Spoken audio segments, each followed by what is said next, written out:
حياكم الله. كل العالم، كل كوكب الأرض بيحترم السيد أحمد الشرع. لك كل كوكب الأرض بيحترمه وبيقدره، إلا أنتو يلي عاملين حالكم شركائنا وأنتو بعيد عن الشراكة. لك أنتو جماعة خونة عملاء، ما بدك تحترمه وما بدك تقدره 60 عمرك. هي المشكلة من عندك، هذا نقص من عندك. هو الرجل ما له علاقة، لك ما حكى كلمة عن حاله ولا كلمة ما حكاها عن حاله. كل يلي كان عم يحكي هو عن وحدة سوريا وعن وجع سوريا، لك ما حكى ولا كلمة عن حاله.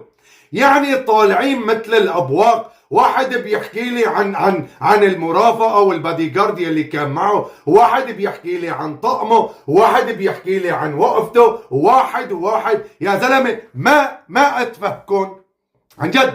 كم انتم تافهين، لك انتم كتير تافهين عن جد والله.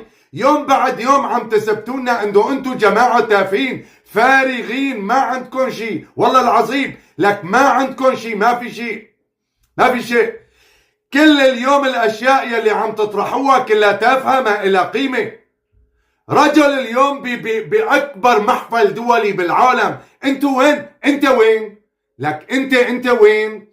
انت ويلي تنتمي له وين؟ دول العالم كلها عم تحترمه وبتقدره وبتستضيفه وبتدعيه وعم تتسابق حتى تلتقي معه. لك انت وين؟ انت مين انت؟ لسه طالعين عم تنبحوا نباح يا زلمه. ما مليتوا؟ لك ما شبعتوا؟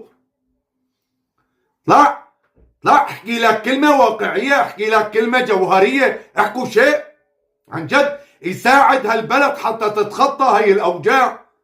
ما حكى الرجل، ما حكى ولا شيء عن نفسه. عم يحكي عن ألمنا وعن وجعنا، والمفروض انك ترفعوا كل العقوبات وبكفي هي الوعود. هيك كان عم يحكي عن الشعب السوري وعن سوريا، ما حكى عن نفسه. بكفي. واحد بيحكي لي عن المرافقة، ولك يا حبيبي عم يدفع من جيب أبوك. المرافقة يلي كانت معه بكيني هو كان عم يدفع من جيب أبوك. والله عيب يا أخي، كم أنتم تافهين، كتير تافهين عن جد. حياكم الله وبياكم، وعاشت الجمهورية العربية السورية حرة أبية، وعاش الشعب السوري. وحياك الله أحمد الشرع، حياك الله، رافع راسنا. الله يعزك ويرفع رايتك ويكون معك، ونحن كلياتنا بظهرك.